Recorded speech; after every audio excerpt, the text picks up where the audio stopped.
Guys, അപ്പോൾ മറ്റൊരു വീഡിയോയിലോട്ട് എല്ലാവർക്കും സ്വാഗതം. ഇതിപ്പോൾ എന്താ ഇങ്ങനൊരു കോലം അല്ലേ? ഇങ്ങനൊരു കോലം, ഒരു ആസിഫ് അലിയൊക്കെ ലുക്ക്. ആക്ച്വലി ഞാൻ ഉദ്ദേശിച്ചത് ഒരു സ്കാം ലുക്കാണ്, ഒരു സ്കാമറുടെ ലുക്കാണ് ഞാൻ ഉദ്ദേശിച്ചത്. കാരണം ഇന്ന് നമ്മൾ ചെയ്യാൻ പോകുന്ന വീഡിയോ ഒരു സ്കാം കോളിനെ പറ്റിയിട്ടാണ്, ബേസിക്കലി സംസാരിക്കാനാണ്. അപ്പോൾ ഞാൻ എന്താണെന്ന് വെച്ച് കഴിഞ്ഞാൽ, എനിക്ക് നല്ലൊരു പറ്റി എന്ന് പറഞ്ഞാൽ മതി. അതൊരു സംഭവം ആയിരിക്കും, ഊഹിക്കാവുന്നുള്ളൂ അല്ലേ? അങ്ങനെയൊന്നുമല്ല സംഭവം. ഇതെന്ന് പറഞ്ഞാൽ സാധാരണ നമ്മൾ ഇന്ത്യയിലൊക്കെ ഉള്ളപ്പോൾ ഇങ്ങനെ കോൾസ് വരും, സ്കാം കോൾസ് വരും. അപ്പോൾ നമ്മളത് മനസ്സിലാക്കും, കട്ട് ചെയ്യും. അങ്ങനെയൊക്കെ സംഭവിച്ചിട്ടുണ്ട്, ഇഷ്ടംപോലെ തവണ അതൊന്ന് രക്ഷപ്പെട്ടിട്ടുണ്ട്. പക്ഷേ ഇവിടെ UK വന്നിട്ട് എനിക്ക് ആദ്യമായിട്ട് ഒരു സ്കാം കോൾ വന്നു.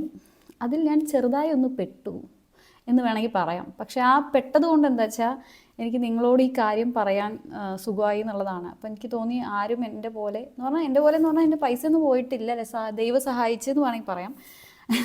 പോണ്ടതായിരുന്നു, പക്ഷേ അത് സംഭവിച്ചില്ല. എന്തോ അച്ഛനമ്മമാരുടെ പ്രാർത്ഥന കൊണ്ടായിരിക്കാം അങ്ങനെ സംഭവിച്ചു മീൻസ്. പക്ഷേ ഞാൻ സ്കാം കോൾ എന്താണെന്നുള്ളത് എക്സ്പീരിയൻസ് ചെയ്തു ഇവിടെ വന്നതിന് ശേഷം. അപ്പോൾ ഈ വീഡിയോ ആരൊക്കെ കാണണം എന്നാണ് ആദ്യം വിചാരിക്കുന്നത് വെച്ചിട്ടുണ്ടെങ്കിൽ, ഒരു ഇൻട്രൊഡക്ഷൻ പറയുകയാണെന്നുണ്ടെങ്കിൽ, UK വർക്ക് ചെയ്യുന്ന എല്ലാ ആളുകളും കാണുന്നത് നല്ലതാണ്. ചിലപ്പോൾ ഓൾറെഡി നിങ്ങൾ ഈ സ്കാമിനെ പറ്റിയിട്ട് അറിയുന്നവരായിരിക്കും, പക്ഷേ എന്നെപ്പോലെ അറിയാതെ പോകുന്ന ഒരുപാട് പേരുണ്ടാവാമല്ലോ. അപ്പോൾ അവരിത് കേട്ടോട്ടെ എന്ന് കരുതിയിട്ടാണ്. നിങ്ങൾ UK വർക്ക് ചെയ്യുന്ന ഒരാളാണ്, നിങ്ങൾക്ക് സ്ഥിരമായ ഒരു വരുമാനം, സ്ഥിരമായി means if you have income, monthly income definitely, and if you are paying tax to the government, definitely this video is for you. But അപ്പോൾ എൻ്റെ UK കാരായിട്ടുള്ള അല്ലാത്ത സബ്സ്ക്രൈബേഴ്സ് ഒരുപാട് പേരുണ്ട്. അവർ വിചാരിക്കും ഞങ്ങൾ ഈ വീഡിയോ കണ്ടിട്ടിപ്പോൾ അല്ല. ഈ വീഡിയോ എല്ലാവർക്കും ഉള്ളതാണ്. നിങ്ങളൊക്കെ ടാക്സ് പേ ചെയ്യുന്നവരാണ്, നിങ്ങൾക്കൊക്കെ ഇൻകം വരുന്നവരാണ്, നിങ്ങൾക്കൊരു ബാങ്ക് അക്കൗണ്ട് ഉണ്ടെങ്കിൽ ഇത് UK നടന്ന സംഭവം നാളെ ഇന്ത്യയിൽ ഇഷ്ടംപോലെ നടക്കുന്നുണ്ട്. അപ്പോൾ ഇത് കാണുന്നവർക്ക് ആരാണെങ്കിലും അവർക്കത് ബെനിഫിഷ്യൽ ആവണം എന്നാണ് എൻ്റെ ഒരു ആഗ്രഹം. അപ്പോൾ നിങ്ങൾ കണ്ടോളൂ കേട്ടോ. ഇനിയിപ്പോൾ ഇന്ത്യയിലും വേറെ എവിടെയെങ്കിലും ആണെന്നുണ്ടെങ്കിൽ നിങ്ങൾ കാണണം, ഓക്കെ? പിന്നെ അപ്പോൾ ഈ സംഭവം എന്താണെന്ന് വെച്ച് കഴിഞ്ഞാൽ, എനിക്കിത് പറയാമെന്ന് തുടങ്ങുമ്പോൾ തന്നെ ആദ്യം ഓർമ്മ വരുന്ന സംഭവം ജാവ എന്ന് പറഞ്ഞൊരു പടം ഇറങ്ങിയിട്ടുണ്ടായിരുന്നല്ലോ. അപ്പോൾ ജാവ പറഞ്ഞ പടം ഇറങ്ങിയപ്പോൾ അതിൽ ഇവർ പോലീസ് ഓഫീസേഴ്സും അന്വേഷിക്കുന്നതാണ്. അപ്പോൾ പോലീസ് ഓഫീസേഴ്സ് ഇങ്ങനത്തെ സൈബർ ക്രൈംസിനെ പറ്റി അന്വേഷിക്കുമ്പോൾ ഒരു ആൾ വന്ന് പറയുന്നതാണ്, നിങ്ങൾ അവരുടെ പൈസ കുറേ പോയി. അപ്പോൾ പോയ സമയത്ത് ബാങ്ക് അക്കൗണ്ടും ഡീറ്റെയിൽസും നിങ്ങൾ കൊടുത്തുവോ ചോദിക്കുമ്പോൾ അയാൾ പറയും കൊടുത്തു. പുട്ടുണ്ട്, അത് പറയുന്ന ആളില്ലേ, പുട്ടുണ്ട്, കടലയുണ്ട്, അയാളാണ് അതിൽ അഭിനയിക്കുന്നത്. അപ്പോൾ എന്താ പറയുക, ബാങ്ക് അക്കൗണ്ട് ഡീറ്റെയിൽസ് ഒക്കെ നിങ്ങൾ കൊടുത്തു. അപ്പോൾ അയാൾ പറയും ഞാൻ കൊടുത്തു, എൻ്റെ ATM അക്കൗണ്ട് നമ്പർ കൊടുത്തു, പിന്നെ എന്താ പറയുക പാസ്വേഡ് കൊടുത്തു, 1 ടൈം പാസ്വേഡ് ചോദിച്ചതും ഞാൻ കൊടുത്തു. അപ്പോൾ നമ്മൾ സൈബർ സെൽസിലുള്ള ആൾക്കാർ ചോദിക്കും നിങ്ങളുടെ ജോലി എന്താ, നിങ്ങൾ എന്താ ചെയ്യണേ? ഞാൻ ബാങ്ക് മാനേജറാണ്, അങ്ങനെ പറയുന്നൊരു സംഭവമുണ്ട്. അപ്പോൾ ഏറെക്കുറെ അതേപോലത്തെ ഒരു അവസ്ഥയിൽ പറയാം. കാരണം ഒരു ബാങ്ക് മാനേജർക്ക് ഒരിക്കലും ഇത് സംഭവിക്കാൻ പാടില്ല. കാരണം എല്ലാവരും എഡ്യൂക്കേറ്റ് ചെയ്യുന്ന ആൾക്കാരാണ്. നിങ്ങൾ ആര് വിളിച്ചാലും ബാങ്ക് നമ്പറോ ബാങ്ക് അക്കൗണ്ട് ഡീറ്റെയിൽസോ പിൻ നമ്പറോ ഒന്നും കൊടുക്കാൻ പാടില്ല, എസ്പെഷ്യലി OTP കൊടുക്കാൻ പാടില്ല. അപ്പോൾ കമ്മിങ് ടു OTPനെ പറ്റി പറയുമ്പോൾ UK OTP എന്ന് പറഞ്ഞൊരു കോൺസെപ്റ്റേ ഇല്ല. നമുക്ക് നമ്മുടെ ബാങ്കിൻ്റെ അക്കൗണ്ട് ഡീറ്റെയിൽസും കാർഡ് ഡീറ്റെയിൽസും ഒക്കെ കൊടുക്കുകയാണെന്നുണ്ടെങ്കിൽ ഓട്ടോമാറ്റിക്കലി ട്രാൻസാക്ഷൻ നടക്കും. നമുക്ക് ആ കാർഡ് മിസ്സായാൽ പോലും നമ്മൾ വേഗം ഫ്രീസ് ചെയ്യണം. കാരണം കാർഡ് കിട്ടുന്ന ഒരാൾക്ക് സുഖമായിട്ടത് യൂസ് ചെയ്യാം. നമ്മുടെ ഇന്ത്യയിൽ എന്ന് പറഞ്ഞാൽ OTP ഉള്ളത് കാരണം OTP ആ നമ്പറിലേക്ക് നമ്മുടെ മൊബൈലിലേക്കാണല്ലോ വരുന്നത്. പക്ഷേ ഇവിടെ കാർഡ് പോയി കഴിഞ്ഞാൽ എല്ലാം തീർന്നു. അപ്പോൾ OTP എന്ന് പറഞ്ഞ കോൺസെപ്റ്റ് ഇല്ല ഇവിടെ. അങ്ങനെ ഇരിക്കുമ്പോൾ ബെനിഫിറ്റ്സ് എന്ന് പറഞ്ഞാൽ, ഈ വീഡിയോ കണ്ടിട്ട് നിങ്ങൾക്ക് എന്താ ബെനിഫിറ്റ് ആവുകയെന്ന് വെച്ച് കഴിഞ്ഞാൽ, ഒന്നില്ലെങ്കിൽ നിങ്ങൾക്ക് ഒരു സ്കാം കോൾ വരുമ്പോൾ കണ്ടുപിടിക്കാൻ പറ്റും, അല്ലെങ്കിൽ നിങ്ങൾക്ക് നന്നായി ഒരാളെ സ്കാം ചെയ്ത് വീഴ്ത്താനും പറ്റും. കാരണം ഞാൻ നിങ്ങൾക്ക് ആ കംപ്ലീറ്റ് എന്തൊക്കെ സംഭവിച്ചു ആ വീഡിയോയിൽ കോളിൽ എന്നുള്ളത് കംപ്ലീറ്റ് പറയാൻ പോവുകയാണ്. അപ്പോൾ നിങ്ങൾക്കൊരു നല്ല സ്കാമറും ആവാം, അല്ലെങ്കിൽ നിങ്ങൾക്ക് ഇങ്ങനത്തെ കോൾസ് നിന്ന് രക്ഷപ്പെടുകയും ചെയ്യാം. എന്തെങ്കിലും ഒരു ഉപകാരം എന്തായാലും ഉണ്ടാവും. പിന്നെ സംഭവം എന്ന് പറഞ്ഞാൽ അന്നൊരു വെള്ളിയാഴ്ചയായിരുന്നു. അപ്പോൾ വെള്ളിയാഴ്ചയായിരുന്നു എന്ന് പറഞ്ഞാൽ നമ്മൾ ഒരു പണിയിൽ പെട്ടുപോയ ഒരാൾക്ക് വെള്ളിയാഴ്ചയാണോ തിങ്കളാഴ്ചയാണോ എന്ന് ഓർമ്മ ഉണ്ടാവില്ല. അതുകൊണ്ട് ഞാനതൊക്കെ വെറുതെ പറഞ്ഞാണ്. ഞാനൊരു ദിവസം വർക്ക് ചെയ്യുമായിരുന്നു, അത്യാവശ്യം നല്ല വർക്കുള്ളൊരു എനിക്ക് ജലദോഷം ചെറുതായിട്ട് വർക്കുള്ള ദിവസമായിരുന്നു. അപ്പോൾ ആ വർക്കുള്ള ദിവസം പെട്ടെന്ന് ഒരു കോൾ, ഒരു ഉച്ചയാകുമ്പോൾ ഈ സമയമൊക്കെ ആയപ്പോൾ ഒരു കോൾ വന്നു. പക്ഷേ അപ്പോൾ കോൾ വന്ന ഉടനെ ഞാൻ എടുത്തപ്പോൾ this call is from HMRC officer വിളിക്കുകയെന്ന് പറഞ്ഞു. അല്ല, അതൊരു IWRS ആയിരുന്നു. നോർമലി IVRS ആയിരുന്നു, സോറി. എന്ന് പറഞ്ഞു കഴിഞ്ഞാൽ ഒരു ആദ്യം നമ്മളോട് പറയില്ലേ ഇങ്ങനെ കണക്ട് ചെയ്യാൻ +1 to talk to the customer എന്നൊക്കെ പറയുന്ന ആ സംഭവമില്ല അത്. അപ്പോൾ അത് വിളിച്ചപ്പോൾ എന്നോട് പറഞ്ഞു, ഫസ്റ്റ് കോൾ വന്നപ്പോൾ തന്നെ എൻ്റെ അടുത്ത് പറഞ്ഞു, you have A tax violation on your name. നിങ്ങൾ കോർട്ടിൽ വരേണ്ടി വരും, അല്ലെങ്കിൽ കോർട്ടിൽ വരിക എന്നുള്ളതല്ല, നാളെ മറ്റന്നാളോ ആയിട്ട് പോലീസ് നിങ്ങളുടെ വീട്ടിൽ വരും, കസ്റ്റഡിയിൽ എടുക്കും എന്ന് പറഞ്ഞു. എന്നിട്ട് പറഞ്ഞു +1 ടു ഓട്ടോമേറ്റഡ് കോളാണ്. അത് കഴിഞ്ഞ് +1 to speak to the customer officer from HMRC എന്നൊക്കെ പറഞ്ഞപ്പോൾ ഉടനെ ഇത് കേട്ട് ഞാൻ വേറെ എന്തോ ചെയ്തുകൊണ്ടിരിക്കുന്നത് പെട്ടെന്ന് പോലീസ് കസ്റ്റഡി എന്നൊക്കെ പറഞ്ഞപ്പോൾ ഞാനൊന്ന് പതറി. ആ പതറലായിരുന്നു എൻ്റെ പ്രശ്നം. അപ്പോൾ ഞാൻ നേരെ പോയിട്ട് +1 അടിച്ചു. അങ്ങനെ അടിച്ചപ്പോൾ ഒരു ഇംഗ്ലീഷ് സ്ലാങ്ങൊക്കെ ആയിട്ടൊരാൾ സംസാരിച്ചു. അയാളുടെ പേര് ഞാൻ എല്ലാ ഡീറ്റെയിൽസും കൂടെ എടുത്തത് കാരണം നിങ്ങൾക്ക് പറഞ്ഞു തരുന്നതായിരിക്കും. അയാളുടെ പേര് മാർക്ക് എവാൻസ് എന്ന് പറഞ്ഞുള്ള പേരിൽ, ആ പേരിലൊന്നും നിങ്ങളെ വിളിക്കാൻ പോകില്ല, അത് വേറെ കാര്യം. പക്ഷേ മാർക്ക് എവാൻസ് എന്ന് പറഞ്ഞിട്ടാണ് എന്നെ വിളിച്ചത്. എന്നിട്ട് അയാൾ എൻ്റെ അടുത്ത് പറഞ്ഞു, HMRC ഓഡിറ്റിൽ ഞാൻ ഓഫീസറാണ്, ഞാൻ നിങ്ങൾക്ക് പറഞ്ഞുതരാൻ ഞാനൊരു ഇൻഡിപെൻഡൻറ്റ് സോളിസിറ്ററാണ്, അത് അങ്ങനെയൊക്കെ പറഞ്ഞിട്ട് HMRCയുടെ സൈറ്റ് എന്നോട് ഓപ്പൺ ചെയ്യാൻ പറഞ്ഞു. അപ്പോൾ നമുക്ക് എന്താ വെച്ചാൽ എന്തുകൊണ്ട് ഇതൊരു ഒറിജിനൽ ആയിട്ട് വിളിക്കുന്ന പോലെ നമുക്ക് ഫീൽ ചെയ്യും. കാരണം എന്ന് പറഞ്ഞാൽ അയാൾ എൻ്റെ അടുത്ത് ആദ്യം പറഞ്ഞത് please take A pen and paper എന്ന് പറഞ്ഞിട്ട്. അപ്പോൾ ഞാൻ വേർഡ് പാഡിൽ, കാരണം ഞാൻ വർക്ക് ചെയ്യാറുണ്ടല്ലോ, അപ്പോൾ വേർഡ് പാഡ് ഓപ്പൺ ചെയ്തിട്ട് അതിൽ പറഞ്ഞു write your case number, warrant ID, name officer, batch number, pending amount. ഇപ്പോൾ എനിക്ക് എത്രയോ £498 എന്തായിരുന്നു. കേസ് നമ്പർ ഒരു നമ്പർ പറഞ്ഞു. അതുപോലെ HMRC ഓഡിറ്റ് ഏത് സെഷനിലാണ്, ഇപ്പോൾ നമ്മൾ നാട്ടിലൊക്കെ പറയുമ്പോൾ ഏത് സെഷൻ എന്നൊക്കെ പറയുമല്ലോ, അപ്പോൾ അതേപോലെ ചാപ്റ്റർ 150 ഇൻകം ടാക്സ് A എന്ന് പറഞ്ഞു. പിന്നെ അലിഗേഷൻ എന്ന് പറയുന്നത് എൻ്റെ പേരിലുള്ള അലിഗേഷൻ വയലേഷൻ ഓഫ് ടാക്സ് ആണെന്ന് പറഞ്ഞു. ഞാനാണെങ്കിൽ എല്ലാ മാസവും കറക്റ്റായിട്ടൊരു വലിയ ഭീകര എമൗണ്ട് ടാക്സ് കൊടുക്കുന്ന ആളാണ്. അപ്പോൾ ഞാനത് വിശ്വസിച്ചില്ല. അപ്പോൾ ഞാൻ പറഞ്ഞു ഞാൻ എല്ലാ മാസവും ടാക്സ് കൊടുക്കുന്നത്, കാരണം UK എന്ന് പറഞ്ഞു കഴിഞ്ഞാൽ നമുക്ക് ടാക്സ് ഡിക്ലെയർ ചെയ്ത് പിന്നെ അങ്ങനെ അത് തിരിച്ചിടുന്ന പരിപാടിയൊന്നുമില്ല. ഡയറക്റ്റായിട്ട് സാലറി വരുമ്പോൾ തന്നെ അവരെടുത്തിട്ട് പോയിട്ട് നമുക്ക് ബാക്കി തരുള്ളൂ. അതും നല്ലൊരു എമൗണ്ട് പോകുന്നുണ്ട്. അപ്പോൾ ഞാൻ പറഞ്ഞു ഞാൻ അങ്ങനെ ചെയ്തിട്ടില്ലല്ലോ. അപ്പോൾ അങ്ങനെ പറഞ്ഞപ്പോൾ അവർ പറഞ്ഞു it may not be from your side. അപ്പോൾ എനിക്ക് കാരണം നമ്മളൊരു പെർട്ടിക്കുലർ പെർസെൻറ്റേജ് കൊടുക്കുമ്പോൾ അതേപോലെ കോൺട്രിബ്യൂഷൻ എവിടുന്ന് എംപ്ലോയീസിൻ്റെ അടുത്തും എംപ്ലോയറുടെ അടുത്തും വരുന്നുണ്ട്.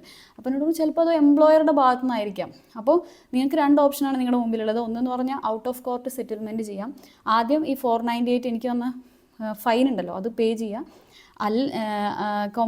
ചെയ്യാം. അപ്പോൾ 2 ഓപ്ഷൻസ്. അപ്പോൾ ഫസ്റ്റ് ഓപ്ഷൻ എന്ന് പറയുന്നത് ഫസ്റ്റ് ഓപ്ഷൻ കോർട്ടിലേക്ക് പോവാം. എന്നിട്ട് ഒരു ലോയറെ കണ്ടുപിടിച്ചിട്ട് എങ്ങാനും ഞാൻ ടാക്സ് കൊടുത്തിട്ട് ഇല്ല എന്ന് തെളിയുവാണെന്നുണ്ടെങ്കിൽ £79,000 പ്ലസ് 5 years ഓഫ് ഇംപ്രിസൺമെൻറ്റ് കിട്ടുമെന്നാണ് എൻ്റെ അടുത്ത് പറഞ്ഞത്. അത് കേട്ടാൽ നമുക്ക് എന്ത് ഫീൽ ചെയ്യും? കാരണം £79,000 എന്നൊക്കെ പറഞ്ഞാൽ അതൊരു വലിയ ഭീകര എമൗണ്ടാണ്. നമുക്ക് എത്ര വിചാരിച്ചാലും നടക്കില്ല. അപ്പോൾ ഇൻ കേസ് സപ്പോസ് ഞാൻ ഇന്നസെൻ്റ് ആണെങ്കിലും എങ്ങാനും നമുക്കറിയില്ല, നമ്മൾ വേറെ രാജ്യത്തല്ലേ വന്ന് വിട്ടിരിക്കണം. അപ്പോൾ and the second option is എന്ന് പറഞ്ഞിട്ട് അയാൾ പറഞ്ഞു ഔട്ട് ഓഫ് കോർട്ട് സെറ്റിൽമെൻറ്റ്. അതായത് നമ്മൾ ആദ്യം ഈ ഫൈനായിട്ടുള്ള എമൗണ്ട് പേ ചെയ്യാം, എന്നിട്ട് ചെയ്യുക മാത്രമല്ല, ഇപ്പോൾ നിങ്ങൾക്ക് ഉറപ്പാണ് നിങ്ങളുടെ ഭാഗത്ത് നിന്ന് നിങ്ങൾ ടാക്സ് കൊടുക്കുന്നുണ്ടെന്ന് ഉറപ്പാണെന്നുണ്ടെങ്കിൽ എംപ്ലോയറിൻ്റെ കയ്യിൽ നിന്ന് വന്ന തെറ്റാണ്. അപ്പോൾ എംപ്ലോയർ നിങ്ങൾക്ക് £5,000 പ്ലസ് ഈ 498 ഫൈനും തിരിച്ചു തരുന്നു പറഞ്ഞു. അപ്പോൾ ഒബ്വിയസ്ലി നമ്മൾ എന്ത് ചെയ്യും? നമ്മൾ സെക്കൻഡ് ഓപ്ഷന് പോകാൻ തീരുമാനിക്കും. അപ്പോൾ അവിടെ വെച്ചിട്ടാണ് നമ്മുടെ ഈ കളി. കാരണം നമ്മൾ £498 ഞാൻ കൊടുക്കാനുണ്ട്. അപ്പോൾ വേറെ ഇയാൾ പറഞ്ഞു write down who is the officer who is doing investigation എന്ന് പറഞ്ഞു. അപ്പോൾ ഡേവിഡ് ക്ലാർക്ക് എന്ന് പറഞ്ഞ ഒരാളാണെന്ന് പറഞ്ഞു. And what he did is അയാൾ പറഞ്ഞു HMRCയുടെ സൈറ്റ് പോയി നോക്കുമ്പോൾ ഇങ്ങനെ ഒരാളുണ്ട്, ഡേവിഡ് ക്ലാർക്ക് എന്ന് പറഞ്ഞാൽ ഒരു ഓഫീസർ ഉണ്ട്, അതുപോലെ മാർക്ക് ഇവാൻസ് എന്ന് പറഞ്ഞ ആളുണ്ട്. ഈ ഡേവിഡ് ക്ലാർക്കിൻ്റെ ബയോഗ്രഫിയൊക്കെ അവിടെ കാണാനുണ്ട്. മാത്രമല്ല ഇത് അയാളുടെ ഫോൺ നമ്പറും അതിൽ കൊടുത്തിട്ടുണ്ട്. അപ്പോൾ ആ ഫോൺ നമ്പറിൽ നിന്ന് ഇയാൾ എനിക്ക് കോൾ ചെയ്ത് കാണിച്ചു തന്നു. We are from the government എന്ന് കാണിക്കാൻ വേണ്ടിയിട്ട് തന്നെ.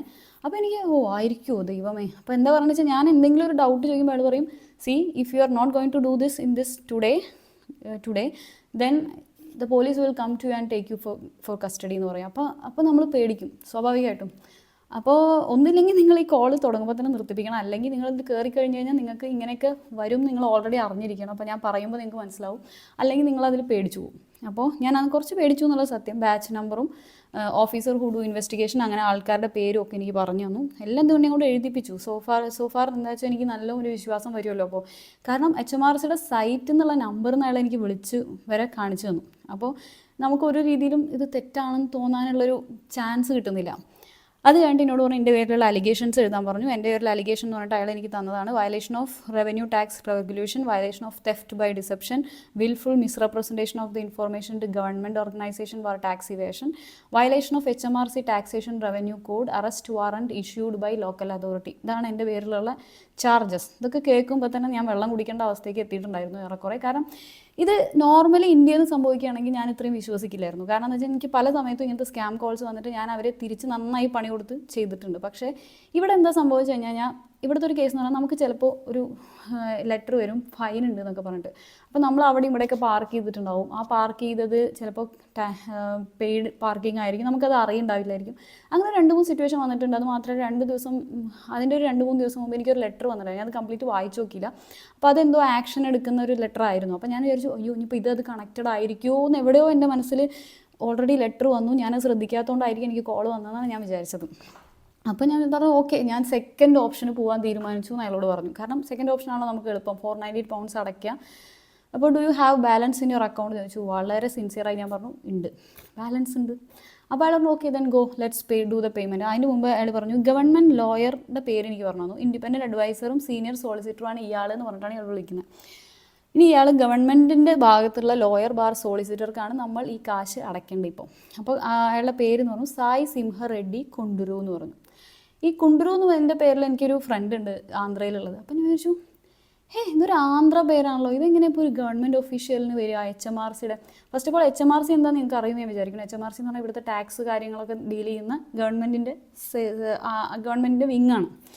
അപ്പോൾ അവിടുത്തെ ഒരു ഗവൺമെൻറ് സോളിസിറ്ററുടെ പേര് സായ് സിംഹ റെഡ്ഡി എന്നൊക്കെ പറയുമ്പോൾ എനിക്ക് ചെറിയൊരു ഡൗട്ട്. പിന്നെ ഞങ്ങൾ ഇന്ത്യക്കാർ കുറേ പേര് ഇവിടെ ഉണ്ടല്ലോ, അപ്പോൾ ചിലപ്പോൾ കാലങ്ങളായി മാറി വന്നതായിരിക്കാം എന്ന് ഞാൻ എവിടെയോ ഒന്ന് വിചാരിച്ചു.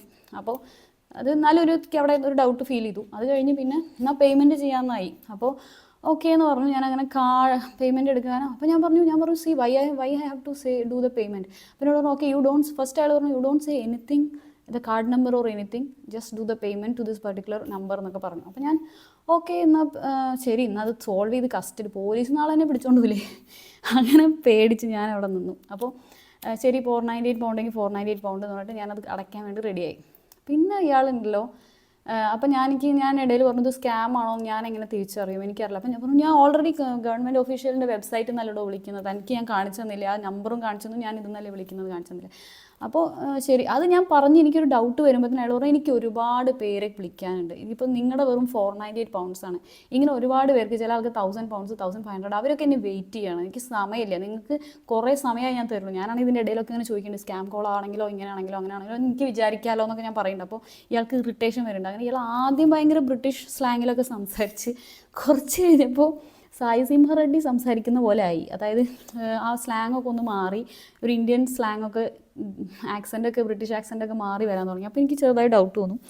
അങ്ങനെ പേയ്മെൻറ്റിൻ്റെ അവിടെ ഘട്ടം വരെ എത്തി. പേയ്മെൻറ്റ് അവിടെ ഘട്ടം എത്തിയപ്പോൾ ആദ്യം അയാൾ പറഞ്ഞു കാർഡ് ഡീറ്റെയിൽസ് ഒന്നും പറയണ്ട, ഇയാളുടെ ഡീറ്റെയിൽസ് എടുക്കാൻ പറഞ്ഞു. അങ്ങനെ ഈ സായി സിംഹ റെഡ്ഡിയുടെ അക്കൗണ്ടിലേക്കാണ് അയക്കാൻ വേണ്ടി പറഞ്ഞത്. അപ്പോൾ അയാളുടെ അക്കൗണ്ട് ഡീറ്റെയിൽസ് അയാൾ എനിക്ക് തന്നു, സോർട്ട് കോഡ്, അക്കൗണ്ട് നമ്പർ. ഞാൻ എന്ത് ചെയ്തു, എനിക്കൊരു ചെറിയൊരു പെർസെൻറ്റേജ് ഇത് സ്കാം ആവുമോ എന്നൊരു ചെറിയ ഡൗട്ടുള്ളായിരുന്നു. ഞാനത് സ്ക്രീൻഷോട്ട് എടുത്ത് വെച്ചു. അങ്ങനെ പിന്നെ ഞാൻ ഇയാളോട് ഇടയ്ക്കിടയ്ക്ക് ഇയാളെ ഇങ്ങനെ പിടിച്ച് ചോദിക്കുന്നുണ്ട്, ഞാൻ ഒന്ന് കൺഫേം ചെയ്യട്ടെ, ഞാൻ എൻ്റെ ഹസ്ബൻഡ് അന്നാണെങ്കിൽ പ്രശാന്തേട്ടൻ നല്ല വർക്ക് വരുന്നു, അപ്പോൾ എനിക്ക് ഇങ്ങോട്ട് താഴത്തേക്ക് വന്നേ ഇല്ല, അല്ലെങ്കിൽ ഞാനതിന് മുമ്പേ ചിലപ്പോൾ അറിയുമായിരുന്നു. അപ്പോൾ ഞാൻ അങ്ങനെ പേയ്മെൻറ്റ് ചെയ്യാനുള്ളതിൽ, അപ്പോൾ എങ്ങനെ പോയാലും ഞാൻ ഈ സായി സിംഹ റെഡ്ഡിക്ക് പേയ്മെൻറ്റ് ചെയ്യാൻ തുടങ്ങി. അങ്ങനെ അക്കൗണ്ട് നമ്പറിലേക്ക് ട്രാൻസ്ഫർ ചെയ്യാൻ തുടങ്ങി. എന്തുകൊണ്ടായാലും ഈ പേയ്മെൻറ്റ് ഫസ്റ്റ് ടൈം പ്രസ് ചെയ്യുമ്പോൾ അത് വർക്കാവുന്നില്ല. അപ്പോൾ എനിക്ക് അപ്പോൾ ഒരു ചെറുതായൊരു ഡൗട്ട് അടിച്ചു. കാരണം എൻ്റെ അക്കൗണ്ട് മോൺസോണിന് ഞാൻ വെരി ഗ്രേറ്റ്ഫുൾ. കാരണം ആ ഫസ്റ്റ് ടൈം ഞാൻ പേ ചെയ്യുന്ന സമയത്ത് അത് റിവ്യൂ പേയ്മെൻറ്റിൽ ഇങ്ങനെ കടന്ന് കളിച്ചു. അപ്പോൾ അത് പേയ്മെൻറ്റ് പോകുന്നില്ല, അപ്രൂവ് ആവുന്നില്ല. എന്ത് ചെയ്താൽ ഞാൻ അപ്രൂവ് കൊടുത്താൽ പോലും അത് അപ്രൂവ് ആവുന്നില്ല.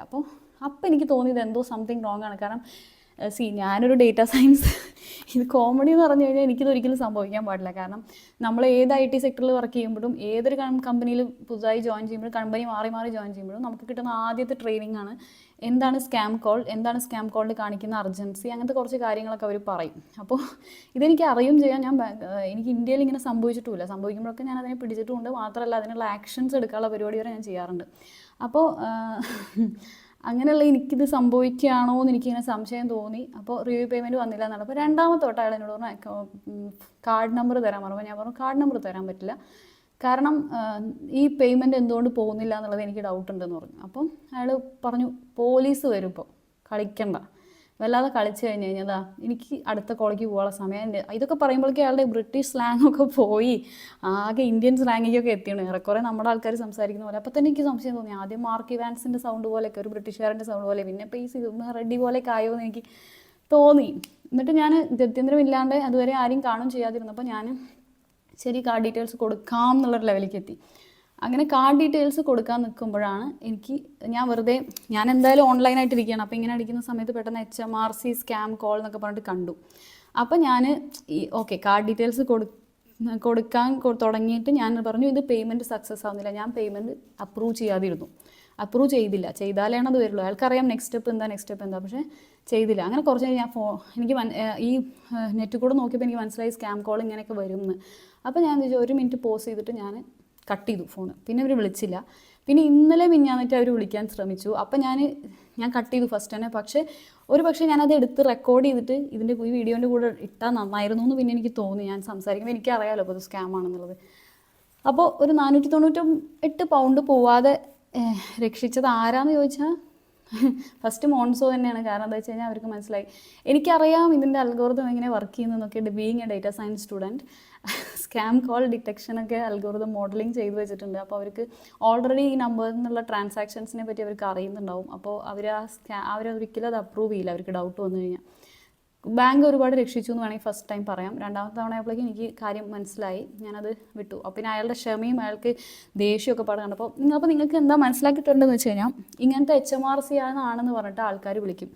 അപ്പോൾ ഓൾ ടുഗദർ ദ ലെസൺ എന്ന് പറഞ്ഞു കഴിഞ്ഞാൽ എന്താണെന്ന് വെച്ച് കഴിഞ്ഞാൽ നമുക്ക് ഒരു കോള് വരുമ്പോൾ അത് HMRC, പ്രത്യേകിച്ച് UK കേസ് പറയുകയാണെന്നുണ്ടെങ്കിൽ ഒരു കോളും നിങ്ങളെ വിളിക്കില്ല.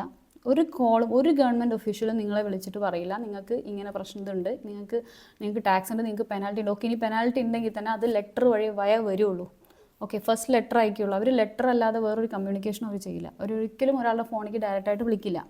UK കേസാണ് ഞാൻ പറയുന്നത്. അപ്പോൾ നിങ്ങൾക്ക് നാളെ അങ്ങനെ ഒരു കോൾ വരാൻ ചാൻസ് ഉണ്ടെങ്കിൽ നിങ്ങൾ അപ്പം തന്നെ അത് കട്ട് ചെയ്യുക, അല്ലെങ്കിൽ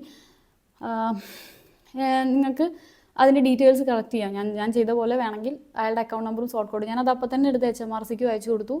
അതുപോലെ തന്നെ മോൺസോനും അയച്ചു കൊടുത്തു. കാരണം ഇതൊരു സ്കാമിൻ്റെ ആളുടെ കംപ്ലീറ്റ് ഡീറ്റെയിൽസ് എൻ്റെ അടുത്തുണ്ടെന്ന് പറഞ്ഞിട്ട് ഞാനത് അയച്ചു കൊടുത്തു. അപ്പോൾ അങ്ങനെയും ചെയ്യാം. പറ്റിക്കപ്പെടുന്നവരെ നമുക്കും പറ്റണമല്ലോ അങ്ങനെ. അപ്പോൾ ഇതുകൊണ്ട് കാര്യം ഉണ്ടോ അറിയില്ല, പക്ഷേ അറ്റ്ലീസ്റ്റ് മോൺസോന് പിന്നെ ഈ അക്കൗണ്ടിലേക്ക് പൈസ പോകുമ്പോൾ അവരെന്തായാലും ക്യാൻസൽ ചെയ്യും, അത് ഉറപ്പാണ്. അപ്പോൾ ഇതാണൊരു കേസ്. അപ്പോൾ ഞാൻ പറയുന്നത് എന്താണെന്ന് വെച്ച് കഴിഞ്ഞാൽ ഒരിക്കലും HMRCന്ന് ഡയറക്റ്റായിട്ട് ഒരു കോൾ, അല്ലെങ്കിൽ ഒരു ഗവൺമെൻറ് ഒഫീഷ്യൽസും നിങ്ങളെ ഡയറക്റ്റായിട്ട് കോൾ ചെയ്യില്ല. അത് വിളിക്കുക എന്ന് പറഞ്ഞാൽ അത് സ്കാം ആണെന്നാണ് അർത്ഥം, പ്രത്യേകിച്ച് UK. അല്ലെങ്കിൽ ഇൻ കേസ് നീ വിളിക്കാൻ തന്നെ ഇരിക്കട്ടെ, ഒരിക്കലും അവർ ഡയറക്റ്റായിട്ട് വിളിക്കില്ല. ഒരു മെയിലോ എന്തെങ്കിലും ഒന്ന് നിങ്ങൾക്ക് നിങ്ങളുടെ ലെറ്റർ ബോക്സിൽ വന്നിട്ടുണ്ടാവും. എന്നിട്ട് നിങ്ങൾ ആക്ഷൻ എടുത്തില്ലെങ്കിലും അവർ വീണ്ടും മെയിൽ അയക്കും. എല്ലാം മെയിൽ വഴിയാണ് പൊതുവേ നടക്കുക. പിന്നെ രണ്ടാമത്തെ ഒരു കേസ് എന്ന് പറഞ്ഞിട്ടുണ്ടെങ്കിൽ, ഇതിപ്പോൾ ഇന്ത്യയിൽ നിന്ന് കാണുന്ന ആൾക്കാരാണെങ്കിൽ നിങ്ങൾക്ക് കോൾ വരുമ്പോൾ സ്വാഭാവികമായിട്ട് എനിക്കിവിടെ വന്നു കഴിഞ്ഞാൽ ഒരു പ്രശ്നം എന്ന് പറഞ്ഞു കഴിഞ്ഞാൽ എന്നെ അറസ്റ്റ് ചെയ്യും എന്നുള്ളതാണ്. അപ്പോൾ ഞാൻ ചെയ്യാത്ത കുറ്റത്തിനാണെങ്കിലും ചിലപ്പോൾ എംപ്ലോയർ ചെയ്താണെങ്കിലും എന്നെയാണ് അറസ്റ്റ് ചെയ്യാൻ പോകുന്നത്. അപ്പോൾ അറസ്റ്റ് ചെയ്യുമോ, നമ്മൾ വേറൊരു രാജ്യത്ത് നിൽക്കുമ്പോൾ നമ്മളെ അറസ്റ്റ് ചെയ്യുമോ എന്നൊക്കെയുള്ള പേടി ഒരു ഭയങ്കര പാനിക് അറ്റാക്ക് ഉണ്ടാക്കുന്ന പോലത്തെ ഒരു സംഭവമാണ്. അപ്പോൾ അതുകൊണ്ടാണ് ഞാൻ അതിൽ ചെറുതായി ഒന്ന് ഇതായി പോയത്, പതറിയത്. അപ്പോൾ നിങ്ങൾക്കും നാളെ ഇങ്ങനത്തെ കോൾസ് വരുമ്പോൾ അവർ എപ്പോഴും യൂസ് ചെയ്യുന്ന ഒരു ടെക്നിക്ക് എന്ന് പറഞ്ഞു കഴിഞ്ഞാൽ അർജൻസിയാണ്. അതൊരു സെൻസ് ഓഫ് അർജൻസി ക്രിയേറ്റ് ചെയ്യും. അതായത് നിങ്ങളിപ്പോൾ ഇത് ചെയ്തില്ലെങ്കിൽ നിങ്ങൾക്കിത് സംഭവിക്കും, ഇങ്ങനൊരു കാര്യം നിങ്ങളോട് എപ്പോഴും പറയും. അങ്ങനെ ഒരു കാര്യം പറയുന്നുണ്ടെങ്കിൽ ഉറപ്പാണത് സ്കാമാണെന്ന്. ഓക്കെ, അപ്പോൾ നിങ്ങളെന്താ വെച്ചാൽ നിങ്ങൾ ആ ടെൻഷനിൽ നിങ്ങളത് ചെയ്യും. നിങ്ങളിപ്പോൾ കാർഡ് ഡീറ്റെയിൽസും OTP ഒക്കെ ചിലപ്പോൾ കൊടുത്തു എന്ന് വരും. അപ്പോൾ ആ അർജൻസി കണ്ടാൽ നിങ്ങൾ ഉടനെ കോൾ കട്ട് ചെയ്യണം. അതുപോലെ തന്നെ ഒരാൾക്കാരും നിങ്ങളെ ഇങ്ങനെ വിളിക്കില്ല. ഫസ്റ്റ് ഓഫ് ഓൾ ഒരാളും, ഈവൻ ബാങ്ക് പോലും ബാങ്കിൻ്റെ ഫോൺ നമ്പറോ അക്കൗണ്ട് ഡീറ്റെയിൽസോ കാർഡ് നമ്പറോ പിന്നോ OTP ഒന്നും ചോദിച്ച് ഒരാളും ലോകത്ത് വിളിക്കില്ല. അങ്ങനെ വിളിക്കുന്നവർ ഈ സ്കാംകാർ മാത്രമേ വിളിക്കുള്ളൂ. അപ്പോൾ എന്ത് തന്നെ വന്നാലും, എന്ത് തന്നെ അർജൻസിയാന്ന് പറഞ്ഞാലും, അർജൻസി എന്ന് പറയുന്ന സംഭവം പിന്നെ ഈ കാർഡ് ഡീറ്റെയിൽസും ഈ രണ്ടും കൂടെ ടുഗെദർ നിങ്ങൾക്ക് വരികയാണെന്നുണ്ടെങ്കിൽ നിങ്ങൾ മനസ്സിലാക്കണം ഇത് സ്കാമാണെന്ന്. ഇത് which ever place you are staying, അത് ഇന്ത്യ ആയിക്കോട്ടെ ഓസ്ട്രേലിയ ആയിക്കോട്ടെ എവിടെയാണെങ്കിലും ദിസ് ഈസ് ദ കേസ്. അപ്പോൾ നമ്മൾ അതിലൊന്നും പതറരുത്. എനിക്ക് ഈ അനുഭവം ഉണ്ടായതുകൊണ്ട് എനിക്കിത് പറയാൻ, കാരണം ഞാൻ കാണിച്ചു തന്നല്ലോ നിങ്ങൾക്ക് കേസ് നമ്പർ, എന്തൊക്കെയാണ് എൻ്റെ അലിഗേഷൻസ്, ഇങ്ങനെ എല്ലാ കാര്യവും ഒരു വളരെ പ്ലാൻഡ് ആയിട്ടാണ് ചെയ്യുന്നത്. അപ്പോൾ വൺസ് നിങ്ങൾ ആ കോളിൽ ഒരു മിനിറ്റ് സ്പെൻഡ് ചെയ്തു വെച്ചാൽ നിങ്ങളതിൽ വിശ്വസിക്കാനുള്ള ചാൻസ് ഭയങ്കര കൂടുതലാണ്. കാരണം അവർ ആ രീതിയിലാണ് നമ്മളോട് കമ്മ്യൂണിക്കേറ്റ് ചെയ്യുക. പിന്നെ ഇന്ത്യയിലെ സ്കാം കോൾസ് അധികം ഞാൻ കുറച്ച് ദൂരം കൂടെ എത്തിക്കാത്തത് കൊണ്ട് എനിക്ക് എങ്ങനെയാണ് ഇവർ ശരിക്കും പറ്റിക്കാന്ന് അറിയില്ല. പക്ഷേ നമുക്കത് മനസ്സിലാവും അവിടെ. അപ്പോൾ അത് കട്ട് ചെയ്യാണ് ഞാൻ ചെയ്യാറ്. ഇവിടെ അപ്പോൾ എനിക്കത് കട്ട് ചെയ്യാൻ പറ്റിയില്ല പേടി കാരണം. അപ്പോൾ എനിക്ക് ഈ HMRC കോൾസ് നിങ്ങൾക്ക് വരാൻ ചാൻസ് ഉണ്ട്. അത് പറയാൻ വേണ്ടിയിട്ടും നിങ്ങൾ ഇതിനെപ്പറ്റി അലേർട്ടായിട്ട് ഇരിക്കണം എന്ന് പറയാൻ വേണ്ടിയിട്ടും, ഇൻ കേസ് വന്നാലും നിങ്ങളൊരിക്കലും പേയ്മെൻറ്റ് അവിടെ വരെ പോകരുതെന്ന് പറയാൻ വേണ്ടിയിട്ടും, ആൾക്കാരുടെ ഡീറ്റെയിൽസ് മൊത്തമെടുത്ത് നിങ്ങൾ സൈബർ സെല്ലിനോ HMRCയിൽ തന്നെ സൈബർ സെല്ലിൻ്റെ വിങ് ഉണ്ട്, അവിടേക്ക് മെയിൽ അയച്ചു കൊടുക്കുക. ഞാനത് ചെയ്തിട്ടുണ്ട്. കാരണം ഈ അക്കൗണ്ടും ഇതൊക്കെ മാച്ച് ആവുന്നുണ്ടായിരുന്നു. സോർട്ട് കോഡ്, അക്കൗണ്ട് നമ്പറും മാച്ച് ആയാൽ അത് ആ ആൾക്കന്നെ പേരും, ഈ മൂന്നും മാച്ച് ആയാൽ മാത്രമേ പേയ്മെൻറ്റിന് ഇതാവുള്ളൂ. അപ്പോൾ അങ്ങനെ ഒരു അക്കൗണ്ട് ഉണ്ടെന്നുള്ള കാര്യം 100% ഉറപ്പാണ്. അപ്പോൾ ആ അക്കൗണ്ട് ഡീറ്റെയിൽസ് ഞാൻ വേണ്ടവർക്ക് കൈമാറിയിട്ടുണ്ട്. അപ്പോൾ എനിക്കിത് തോന്നി നാളെ നിങ്ങൾക്കും ഇതുപോലെ വരാം. പിന്നെ നമ്മൾ പെട്ടെന്ന് വർക്ക് ചെയ്യുന്നതിൻ്റെ ടെൻഷനിലൊക്കെ ഇരിക്കുമ്പോഴാണെന്നുണ്ടെങ്കിൽ ഉറപ്പായിട്ടും നമ്മളതിൽ പെട്ടെന്ന് വീണു പോകും. അപ്പോൾ നമ്മൾ അയ്യോ അപ്പോൾ ഇത് പെട്ടെന്ന് തീർക്കണമല്ലോ എന്നൊക്കെ തോന്നും.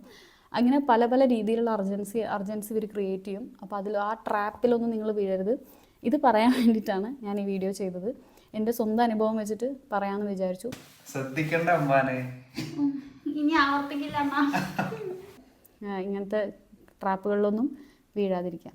അപ്പോൾ ഇനി മറ്റൊരു വീഡിയോ ആയിട്ട് വരാം. ബൈ.